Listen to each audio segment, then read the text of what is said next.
Hello and welcome back to episode 7 of Final Thoughts with Emilio. Today, also recording during the daytime, so good afternoon, or I don't know what time you're watching this or listening to this, so good night, good morning, good afternoon. Yeah, today we're gonna talk about the Barcelona Grand Prix. We traveled to Spain, and by we I mean them because I'm here in my room. So, oddly enough, kind of a little bit of skipping the beginning of the race, but during the first lap, what was K-Mac thinking? My man is blaming Lewis, and again, I think it was Lewis' corner, but he's the one who makes contact. I think he didn't expect Lewis to brake because it looks like he goes into his wheel or over his wheel. So he's the one who makes contact with Lewis, and Lewis is the one left with a puncture. So I don't know if he should be blaming Hamilton, but hey, they were driving. It was the heat of the moment. I don't know. And also I thought kind of worth noticing that there was some great defending from Sainz right before the contact happened. But yeah, kind of like my first impression on the interesting beginning of that race. And something that's, I think it's special because it's Spain, but Alonso just gaining 5 positions right off the bat within the first lap. He was definitely like in the right mindset and was giving the people what they wanted to see. So good job on Alonso. Moving on, just a few laps later, lap 5, after the whole incident with K-Mac, Lewis goes on the radio saying, quote unquote, we should save this engine, to be honest. And, okay, hear me out. This is the first thought that I had. And I don't want to generate hate or anything, but hear me out. I thought he was adopting a lot of a mediocre attitude. Like, come on, dude. Like, I'm not expecting this from the 7th-time world champion. I know it's the beginning of the race. I know things didn't go out the way you planned. But saying that on the radio, coming from that driver, I thought that was a little bit mediocre. Maybe he thought he knew something that I clearly don't know. Maybe he was onto something. But that was my honest opinion, and you know me, I'm here just telling the truth. Why I don't need to lie, so why would I lie? But moving on, lap 7, Carlos spins off track by himself. I thought it looked like he lost control, but apparently it was a crosswind or something. But at that point, I thought, like, man, you were by yourself. You were not racing against anyone. I feel like he's being messing a lot by himself. But hey, again, I drive okay on my, what is it, Kia Forte. So I don't know how to drive an F1 car. But then, just kind of like to slap me in the face a little bit and like kind of like saying, let go. Or just let Sainz alone a little bit. Verstappen spins off on the same curve, so the same turn, and again, that's when I think the wall says that there was a crosswind that was messing up with the aerodynamics of the car during that specific turn. So clearly, they know more than I did. Moving on, a few laps later, lap 13. Verstappen is told that his DRS flap is not working, which is obviously great. I mean, my man is trying to, gain advantage in the straights, and the DRS just is non-existent. And it just seemed like Red Bull struggled a lot with that particular issue over the weekend, like the entire weekend. And something that I want to mention that I thought it was funny. The commentators just saying the true and the real meaning of DRS. Because according to them, quote unquote, DRS stands for doesn't really stay for Verstappen.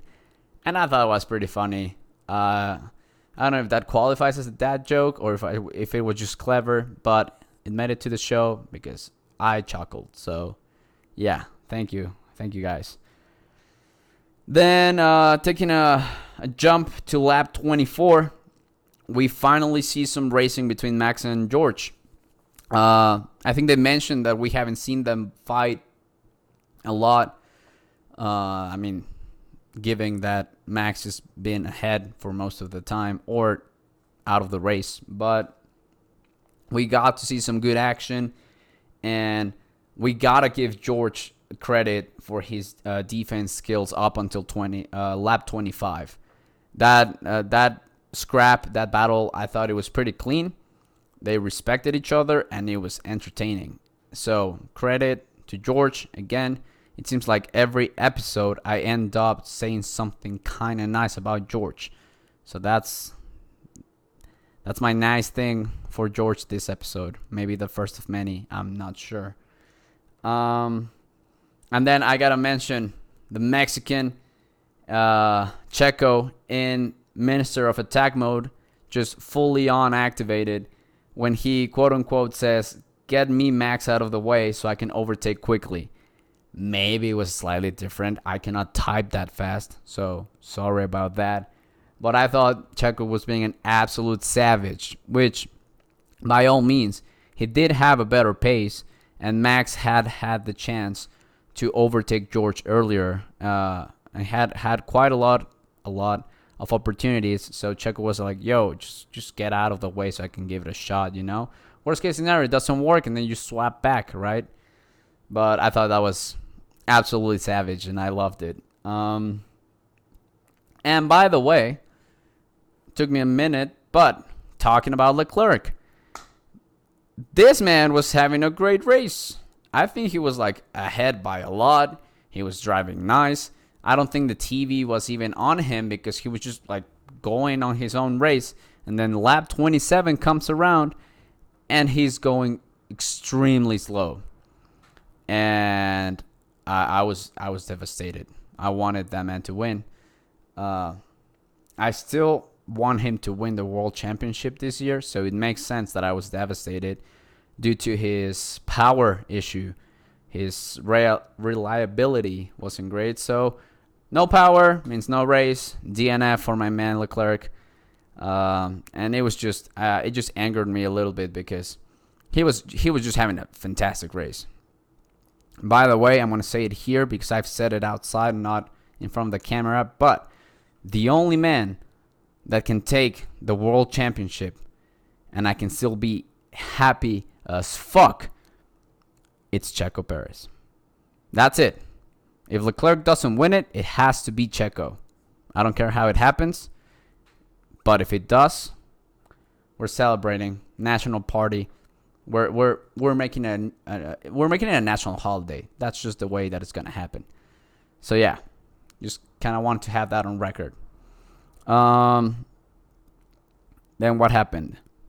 Oh yeah, staying on Checo, lap 31. Checo just performs a great move on Russell and then just takes the first place. So that was nice. Got me hyped. May have jumped a little bit out of excitement while I was watching it. So thank you, Checo. And then lap 32 during turn 12, I think Max, someone might have to correct me on this one if they actually care just a little bit.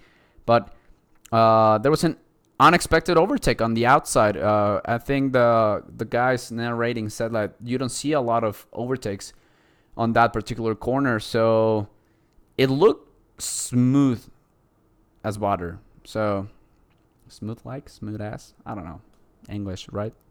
But yeah, that looked pretty good. I enjoyed that a lot. So it made it into the video. Nice.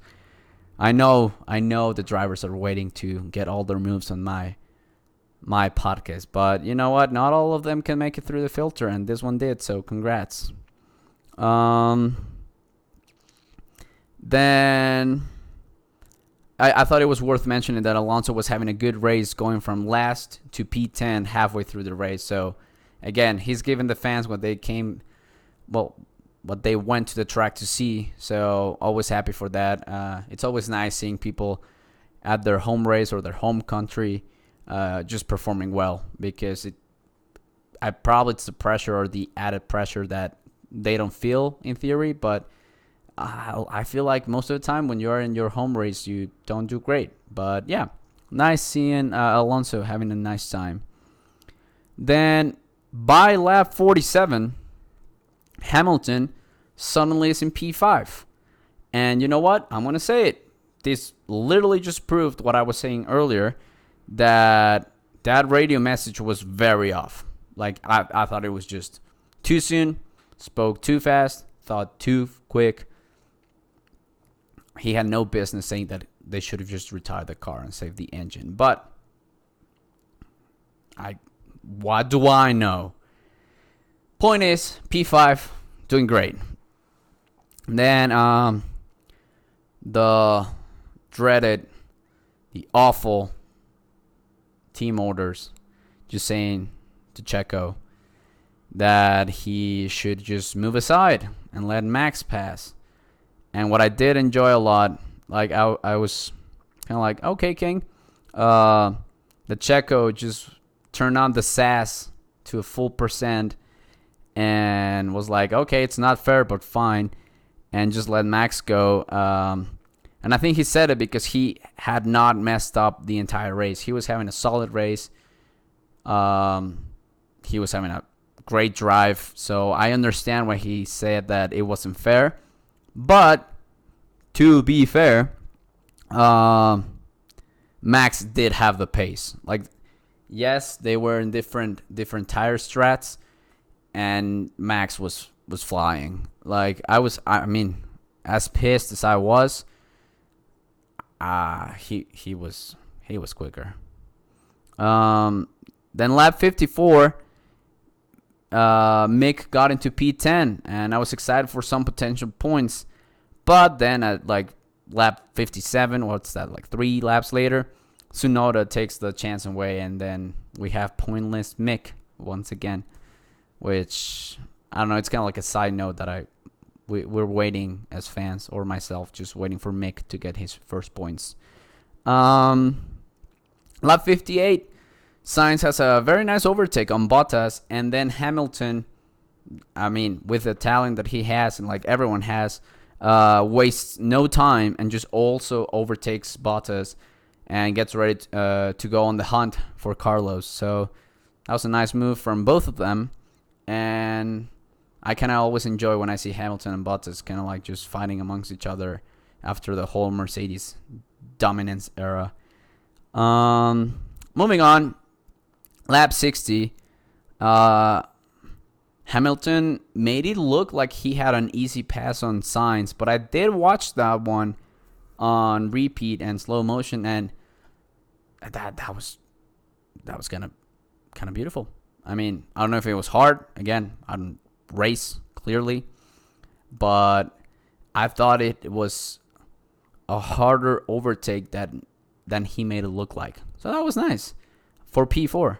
And then I think they were having some trouble with the brakes overheating. By then, I mean Mercedes. So Lewis had to slow down, and Carlos took P4 right back at the beginning of the last lap from Lewis. So that was kind of like a oh shit moment. But, I mean, made sense. They had to slow down, and it was that or not finishing the race. So kind of sucks, but considering where he was at the beginning of the race to where he ended, great result for Mercedes.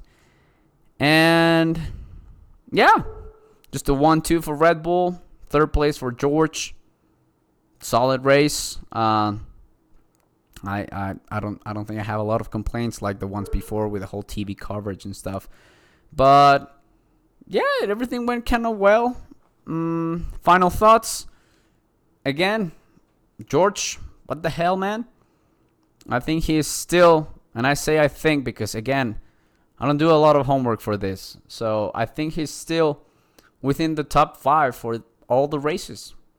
So I don't know if he slips in his car, if he just takes the car out to dinner to like bond or something. But I think he understood perfectly the changes that happened to the car. I think he adapted very fast, very quickly, and he's just doing solid drives. I don't know what the difference between George's car and Lewis's car may be, or maybe it's the driving style. But I mean, after seeing that from Lewis, I think he's also getting used to the car. And I know I say it a lot, but maybe Mercedes is gonna be back in the fight soon. And I think on a kind of like a note that I saw, I don't know if it's in Twitter or something, that this track was gonna be very important for Mercedes because this was the test track. So I think this was gonna be the breaking point between them deciding if they're gonna go with the extreme reduced side pod design or they were gonna go back to the other side pods, because they will have the exact same test data versus the race data, and they can see which one was better. I think with these results, they're gonna stick to the reduced side pod.